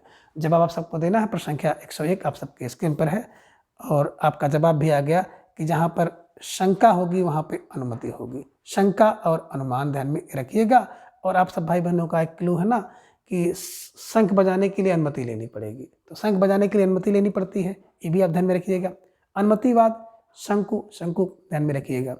नायक बिल्कुल भोग करता है तो भुक्तिवाद ध्यान में रखिएगा। भट्ट लोलट जब बच्चे का उत्पत्ति होती है ना तो लुल लुल करते लुल उत्पत्तिवाद। और अभिनव गुप्त का अभिव्यक्तिवाद ध्यान में रखिएगा। स्टार लगाकर इसे अपने नोटबुक में दर्ज करिए। ठीक है, चलिए प्रश्न संख्या 102 है कि निम्न में एक विकल्प सुमेलित नहीं है। विकल्प कह रहे गंगाधर जगन्नाथ की रचना ये सुमेलित नहीं है। विकल्प बी साई दर्पण दंडी की ये रचना सही सुमेलित नहीं है। विकल्प सी कह रहे का प्रकाश मम्मट का ये सुमेलित नहीं है। या फिर विकल्प डी वक्रद्युम्न कुंतक का ये सुमेलित नहीं है। आपका जवाब भी आ गया, अक्सर विकल्प बी को लॉक किया जाए। साहित्य दर्पण की बात करते हैं, दंडी नहीं बल्कि विश्वनाथ का है, यही सुमेलित नहीं है, ध्यान में रखिएगा। यहाँ पे विश्वनाथ होना चाहिए था, दंडी का 10 कुमार चरितम होना था। ठीक है, चलिए प्रश्न संख्या 103 है कि एक लक्षण एवं आचार अशुद्ध है। विकल्प कह रहे शब्दार्थों सहित तो काव्यम भरत मुनि की यह शुद्ध है। विकल्प बी कह रहे तद्दोष शब्दार्थों मम्मट का यह शुद्ध है। विकल्प सी कह रहे वाक्य रसात्मक काव्यम विश्वनाथ का यह शुद्ध है। या फिर विकल्प डी रमणी प्रतिपादक का जगन्नाथ का यह शुद्ध है। तो प्रश्न संख्या 103 का जवाब सबको देना है। एक बेहतरीन सा प्रश्न आप सबके स्क्रीन पर है और बहुत तेजी के साथ आज की प्रश्नोत्तरी को हम लोग कर रहे हैं, तो बहुत तेजी के साथ आपका जवाब भी आ रहा है, लेकिन थोड़ा सा समय को आज बचाना है ना। तो बिल्कुल स्टार लगाकर इस प्रश्न को तो बिल्कुल आप लोग अपनी नोटबुक में दर्ज कर लीजिए। यहाँ से प्रश्न तो आपकी परीक्षा में फंसना ही फंसना है ना। अब कह रहे कौन एक अशुद्ध है, तो आपका जवाब आ गया, अक्सर विकल्प ए को लॉक किया जाए। शब्दार्थों सहितम काव्यम भामा का है ना, ये ध्यान में रखिएगा, इसलिए ये असंगत है। तद दोष तद तद तद मम नहीं तद दोष, मम नहीं तब मम और तद, इसको मिलाइएगा। वाक्यम बोले विश्वम, वाक्यम विश्वम है ना। और रमणीय जगन्नाथ, ध्यान में रखिएगा। जगन्नाथ में आप जाओगे बड़ा रमणीय आपको लगेगा। तो ऐसे कुछ क्लू बनाकर ट्रिक बनाकर इसे आपको दिमाग में बैठाते हुए चलना है। ठीक है, चलिए आगे प्रश्न संख्या 104 है कि संप्रदाय के विषय में असंगत है। विकल्प कह रहे कि अलंकार संप्रदाय भामा का यह संगत है। विकल्प बी रस संप्रदाय भरत मुनि का है यह संगत है। विकल्प सी कह रहे ध्वनि संप्रदाय आनंद वर्धन का यह संगत है। या फिर विकल्प डी वक्रोक्ति संप्रदाय वामन का है यह संगत है। और आपका जवाब आ गया, अक्सर विकल्प डी को लॉक किया जाए। वक्रोक्ति संप्रदाय वामन का नहीं है, बल्कि वक्र हो जाता है जब किसी के ऊपर क्या करेंगे, कुंतल भर बोझा लाद देंगे, तो भैया वो क्या हो जाएगा, वक्र हो जाएगा। कुंतक ने वक्तृत्व संप्रदाय की स्थापना की है। बामन की तो रीति है, रीति संप्रदाय, ये ध्यान में रखिएगा। तो निश्चित रूप से जिन भाई बहनों का जवाब विकल्प डी था सही जवाब, और आप सब बहुत बहुत बधाई के पात्र हैं। ठीक है, चलिए प्रश्न संख्या 105 है कि रस का अस्थाई, श्रृंगार रस का अस्थाई भाव क्या है? विकल्प ए करें शोक, विकल्प बी रति, विकल्प सी विस्मय या फिर विकल्प डी उत्साह। तो आप सबका जवाब भी आ गया कि श्रृंगार का स्थायी भाव रति होता है। रति माने प्रेम, अनुराग, लगाव। ठीक है ना। शोक किसका स्थायी भाव है? तो करुण रस का स्थायी भाव शोक है। विस्मय अद्भुत रस का स्थायी भाव है। उत्साह की बात करते हैं तो बिल्कुल वीर रस का स्थायी भाव उत्साह है। रस और उसके स्थायी भाव को लेकर भी कई बार परीक्षा में प्रश्न पूछे गए। ठीक है। संख्या 106 है कि निम्न में 16-16 मात्रा वाला छंद कौन सा है? विकल्प ए कह रहे हैं कि दोहा, विकल्प बी चौपाई, विकल्प सी सवैया या फिर विकल्प डी रोला। तो आप सब भाई बहनों का जवाब बहुत तेजी के साथ आया कि सर विकल्प बी को लाग किया जाए। 16-16 मात्रा जो है चौपाई में होती है। चौपाई में 4 चरण होते हैं, प्रत्येक चरण में 16-16 मात्राएं होती हैं और बिल्कुल एक आप कह सकते हैं कि सममात्रिक छंद है। ठीक है, चलिए प्रश्न संख्या 7 है कि बिन पग चले सुने बिन काना, कर बिन कर्म करे विधिनाना में कौन सा अलंकार है? विकल्प कह रहे हैं कि असंगत, विकल्प विश्लेष, विकल्प सी विभावना या फिर विकल्प डी विशेषोक्ति। जवाब आप सबको देना। प्रश्न संख्या 107 आप सबके स्क्रीन पर है और बड़ा प्यारा सा प्रश्न है और बड़े तेजी के साथ आपका जवाब भी आया कि सर विकल्प सी को लाग किया जाए, विभावना ये राइट आंसर। कई बार इस प्रश्न की चर्चा हो चुकी है कि बिन पग चले, विभावना मतलब होता है बिना हेतु कार्य उत्पत्ति, जहाँ पे कोई कारण ना हो फिर भी कार्य हो। बिन पग चले सुने बिन काना, कर बिन करे, है ना, इधर में रखिएगा। असंगति का मतलब होता है कार्य कहीं हो कारण कहीं हो। हृदय घाव मेरे पीर रघुबीरई, ध्यान में रखिएगा कि हृदय में घाव किसी को हो, पीड़ा किसी को और हो। श्लेष मैंने चिपका हुआ, एक शब्द में कई अर्थ चिपके हो रहे, मन पानी रखे बिन पानी, है ना। तो ये सब ध्यान में आपको रखना होगा। विश्वशक्ति का मतलब होता है सत्य हेतु फल भाव है ना। कारण होते हुए भी कार्य ना हो, जैसे जल बीच मीन रहा प्यासी, मोह सुन सुने आवे हासी, है ना। तो प्रश्न संख्या 107 का विकल्प सी इज राइट आंसर। प्रश्न संख्या 108 है कि है आमा निशा उगलता गगन घन अंधकार में कौन सा अलंकार है? विकल्प ए कह रहे कि मानवीकरण अलंकार, विकल्प बी उत्प्रेक्षा अलंकार, विकल्प सी उपमा या फिर विकल्प डी यमक अलंकार। तो प्रश्न संख्या 108 का जवाब आप सबको देना है और बड़े तेजी के साथ आप सबका जवाब भी आया सर विकल्प ए को लाग किया जाए, मानवीकरण अलंकार इज राइट आंसर, है ना। अमास निशा उगलता। और बात करें मानवीकरण अलंकार में तो बिल्कुल किसी भी प्राकृतिक उपादान का जब मानव के रूप में चित्रण किया जाए, यानी कि मानव के हाव भाव क्रियाकलाप का वर्णन किया जाए तो उसमें मानवीकरण अलंकार आ रहा है। उगलता अंधकार, ये ध्यान में रखिएगा। उगलना मानव का काम होता है और प्राकृत में चित्रण किया गया है, आरोप किया गया है। ठीक है, इस कारण से मानवीकरण अलंकार है। प्रश्न संख्या 109 है कि एन अंग विकार सूत्र किस विभक्ति का है? विकल्प कह रहे हैं कि प्रथमा, विकल्प द्वितीया, विकल्प से तृतीया या फिर विकल्प डी चतुर्थी। तो आप सब भाई बहनों का जवाब बड़े तेजी के साथ आ गया कि सर जो प्रश्न संख्या 109 है विकल्प सी इज राइट आंसर, है ना। बिल्कुल सही जवाब और बहुत सुंदर तैयारी आप सबकी यहाँ पर दिख रही है। तो निश्चित रूप से जिन भाई बहनों का जवाब विकल्प सी है सही जवाब और बहुत सुंदर तैयारी। प्रश्न संख्या 10 है कि वह बालक उद्यान में विचरण करता है का संस्कृत अनुवाद होगा। विकल्प कह रहे कि सह बालकः उद्यानात् विहरत, विकल्प बी सह बालकः उद्याने विहरत, विकल्प सी सा बालकः उद्याने विहरत या फिर विकल्प डी है सह बालकः उद्याने विहरत। जवाब आप सबको देना है और प्रश्न संख्या 110 आप सबके स्क्रीन पर है। तो बड़ा प्यारा सा प्रश्न है और बहुत सुंदर सा जवाब आप सबका आगे अक्सर विकल्प डी को लाग किया जाए, सह बालकः उद्याने विहरत इज राइट आंसर।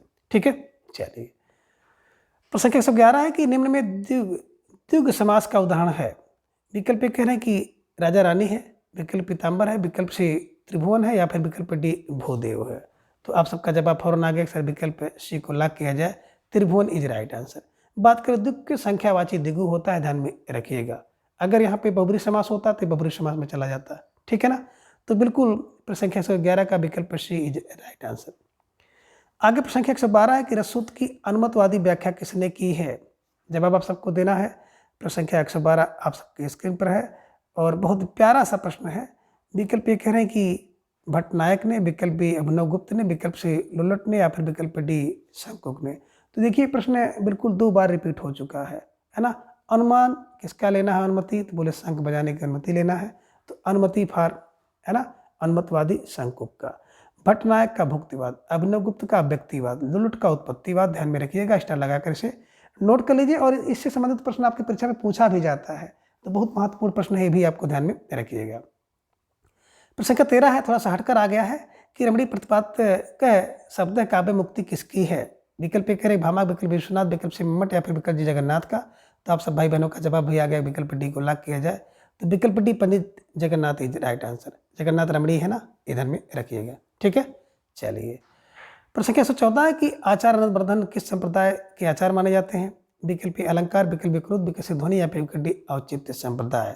तो आप सबका जवाब भी आ गया कि जो आनंद होता है ना ध्वनि से आनंद बढ़ता है। तो ध्वनि संप्रदाय के जो आचार हैं आनंदवर्धन है, अलंकार के भामा है, वक्तृत्व के कुंतक है, औचित्य विचार चर्चा औचित्य संप्रदाय के क्षेमेंद्र हैं। ठीक है, चलिए। प्रश्न संख्या 115 के निम्न में से एक वर्णिक छंद है। विकल्प कह रहे हैं कि दोहा, विकल्प चौपाई, विकल्प से सवैया या फिर विकल्प डी रोला। जवाब सबको देना है और आप सब भाई बहनों का जवाब आ गया। विकल्प सी को लॉक किया जाए, सवैया इज राइट आंसर। 22 से 26 इसमें वर्ण होते हैं, ध्यान में रखिएगा। ठीक है, चलिए।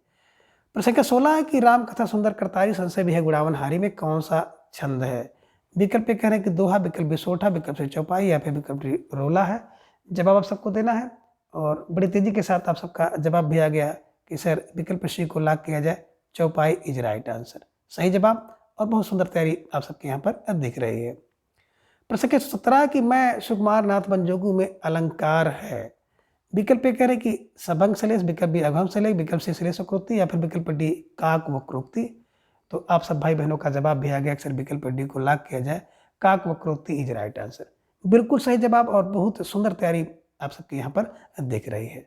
प्रश्न संख्या 118 कि जब उपमेय में उपमान की संभावना प्रकट की जाती है तो वहाँ पे कौन सा अलंकार होता है? विकल्प कह रहे हैं कि सलेश, विकल्प बी यमक, विकल्प सी उत्प्रेक्षा या फिर विकल्प डी रूपक अलंकार। तो आपका जवाब भी आ गया। अक्सर विकल्प सी को लॉक किया जाए, उत्प्रेक्षा अलंकार इज राइट आंसर। बिल्कुल सही जवाब और बहुत सुंदर तैयारी आप सबके दिख रही है और सुबह से ही आप लोग बिल्कुल प्रश्नोत्तरी में जुड़े हैं। तो इसके लिए एक बार फिर से आप सबको बहुत बहुत हार्दिक आभार, बहुत बहुत धन्यवाद। ठीक है, चलिए। प्रश्न संख्या 19 है किसी मुख्य समता किम करे चाँद बापलो रंग में अलंकार है। विकल्प कह रहे हैं कि अनन्वय अलंकार, विकल्प बी रूपक अलंकार, विकल्प सी उत्प्रेक्षा या फिर विकल्प डी व्यतिरेक अलंकार। तो आप सब भाई बहनों का जवाब भी आ गया। सर विकल्प डी को लॉक किया जाए, व्यतिरेक अलंकार इज राइट आंसर। जब उपमेय में उपमान के आरोप किया जाता है तो यहाँ पे उपमेय को ही उपमान से श्रेष्ठ मान लिया गया। ठीक है, ये ध्यान में रखिएगा। अनन्य माने ना अनन्य कोई और ना हो, राम से सिया से सिया। ये ध्यान में रखिएगा कि एक का आरोप कर दिया जाए और दूसरे का उस पर एक जो है उसका आरोप, उसका आभेद कर दिया, जो है उसको नकार दिया जाता है, जो नहीं है उसका आरोप कर दिया जाता है कि बंधु न होई न होए, बंधु न होई मोर काला। इस तरह की बातें आती हैं। ठीक है ना। रूपक आप जानते हैं उपमेय का आभेद रूप होता है, उत्प्रेक्षा में संभावना होती है। ठीक है, चलिए। तो फिलहाल प्रश्न संख्या 119 का विकल्प डी इज राइट आंसर। प्रश्न संख्या 120 है कि किस आचार्य ने वर्ण सौंदर्य को सभी अलंकारों से बढ़कर माना है। विकल्प कह रहे हैं कि भामा, विकल्प दंडी, विकल्प उद्धृत या फिर विकल्प डी आनंदवर्धन। तो प्रश्न संख्या 120 का जवाब आप सबको देना है और आप सबका जवाब भी आ गया। अक्सर विकल्प ए को लॉक किया जाए, भामा इज राइट आंसर। ठीक है, चलिए। प्रश्न संख्या 119 है कि मेरी लड़की में कौन सा कारक है। विकल्प कह रहे हैं कि संबंध कारक, विकल्प अधिकरण, विकल्प से संप्रदान या फिर विकल्प डी कर्ता कारक। तो आप सबका जवाब भी आ गया कि मेरी लड़की, मेरा मेरी, तेरा तेरी, है ना, रारी रे, है ना। तो बिल्कुल विकल्प बी विकल्प ये संबंध कारक है, ध्यान में रखिएगा। षष्ठी, है ना, मेरा मेरी तेरा तेरी, है ना, संबंध कारक की राइट आंसर। प्रश्न संख्या 122 है कि संज्ञाओं के साथ लगने वाली विभक्तियों को क्या कहते हैं। विकल्प कह रहे हैं कि संश्लिष्ट, विकल्प विश्लिष्ट, विकल्प श्लिष्ट या फिर विकल्प डी में से कोई नहीं। तो जवाब आप सबको देना है। और संज्ञा के साथ लगने वाली विभक्ति क्या होती है, अब जवाब आप सबको देना है। प्यारा सा प्रश्न आप सबके स्क्रीन पर है और आप सबका जवाब आ गया कि विश्लिष्ट इज राइट आंसर। बात करें संज्ञा के साथ, जैसे संज्ञा के साथ जब कोई विभक्ति लगती है, जैसे राम ने, तो अलग लगती है, यानी कि संश्लिष्ट रूप है। और जब सर्वनाम के साथ लगता है तो बिल्कुल आप देखे होंगे ना, संश्लिष्ट होता है ना, संश्लिष्ट होता है। ये ध्यान में रखिएगा। जैसे आपने कहा ना कि मैंने, मैं में देखे साथ में लग गया, संश्लिष्ट होता है, मतलब जुड़ करके उसी के साथ जुड़ जाता है। सर्वनाम के साथ जो विभक्ति होती है उसी में जुड़ जाती है, संश्लिष्ट हो जाता है। और बिल्कुल बात करें संज्ञा के साथ तो अलग लगता है, इसलिए विश्लिष्ट होता है। तो निश्चित रूप से जिन भाई बहनों का जवाब विकल्प बी था, विश्लिष्ट था, बिल्कुल सही जवाब और बहुत सुंदर तैयारी आप सबके यहाँ पर दिख रही है। तो निश्चित रूप से आप सब बधाई के पात्र हैं। ठीक है, चलिए आगे। प्रश्न संख्या 123 है क्रिया के आधार को सूचित करने वाला कारक कौन सा है। विकल्प कहने की अपादान कारक, विकल्प संबंध कारक, विकल्प अधिकरण या फिर विकल्प डी संप्रदान। तो आप सब भाई बहनों का जवाब आ गया। जो क्रिया का आधार होता है ना, उसे अधिकरण कहते हैं। विकल्प सी इज राइट आंसर। तो निश्चित रूप से 3 भाई बहनों का जवाब विकल्प सी अधिकरण कारक था। बिल्कुल सही जवाब और बहुत सुंदर तैयारी आप सबके यहाँ पर दिख रही है। ठीक है, चलिए। प्रश्न संख्या 124 है कि गोद में सोने वाला के लिए एक शब्द होगा। विकल्प ये कह रहे हैं कि अंकसायनी होगा, विकल्प बी अंकसाई, विकल्प सी अंकस्त या फिर विकल्प डी अंतेवासी होगा।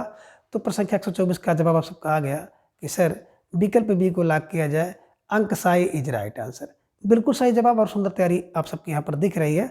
गोद में सोने वाला के लिए होता अंकसाई और गोद में सोने वाली के लिए अंकसायनी होता है। अंकस्त की बात करें तो जो गोद में जिसे स्थान मिल गया है, गोद में स्थान पाया हुआ, उसे अंकस्त कहते हैं। और अंतेवासी की बात करते हैं तो जो गुरु के समीप जो छात्र अध्ययन करता है उसे अंतेवासी कहते हैं। स्टार लगाकर इसे भी अपने नोटबुक में दर्ज कर लीजिए। प्रश्न संख्या 125 है, जो अंतिम वर्ण में जन्मा हो के लिए एक शब्द है।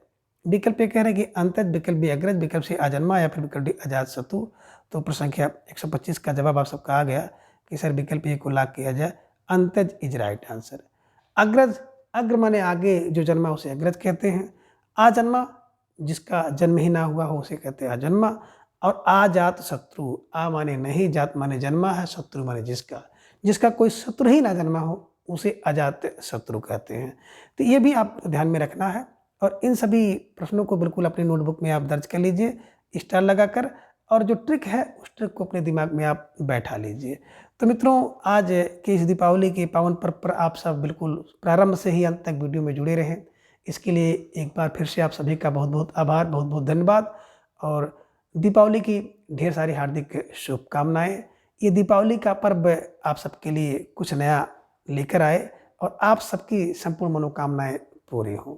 तो मित्रों, आप सभी अपना ख्याल रखिए और अपना जो स्नेह, प्रेम और विश्वास इसी तरह से चैनल पर बनाए रखें। मिलते हैं अगले वीडियो में हम लोग अगले प्रश्नोत्तरी के साथ। तब तक के लिए धन्यवाद, नमस्कार, बाय बाय।